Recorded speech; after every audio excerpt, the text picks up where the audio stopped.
ஒரு காக்கைய துரத்த ராமன் ஏன் உலகத்திலேயே சக்தி வாய்ந்த பிரம்மாஸ்திரத்தை ஏவுனார்?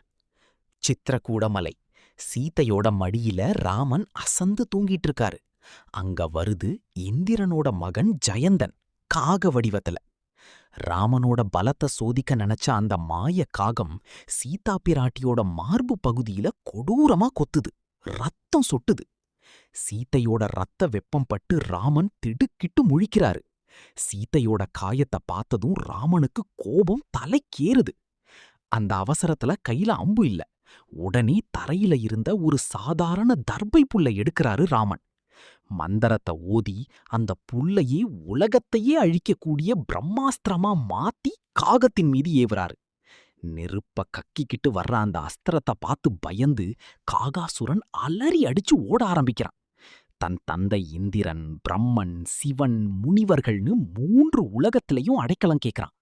ஆனா ராமபாணத்துக்கு பயந்து எல்லாரும் கைய விரிக்கிறாங்க.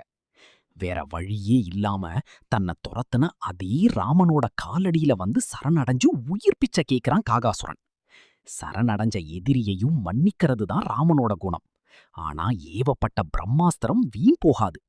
அதனால அவனோட வலது கண்ணை மட்டும் அந்த அஸ்திரத்துக்கு பலியா வாங்கிட்டு அவனோட உயிரை காப்பாத்துறாரு ராமன். இதனால்தான் காகங்களுக்கு ஒரு கண் பார்வைன்னு ராமாயணம் சொல்லுது. இந்த மாதிரி விறுவிறுப்பான கதைகளுக்கு உடனே சப்ஸ்கிரைப் பண்ணுங்க.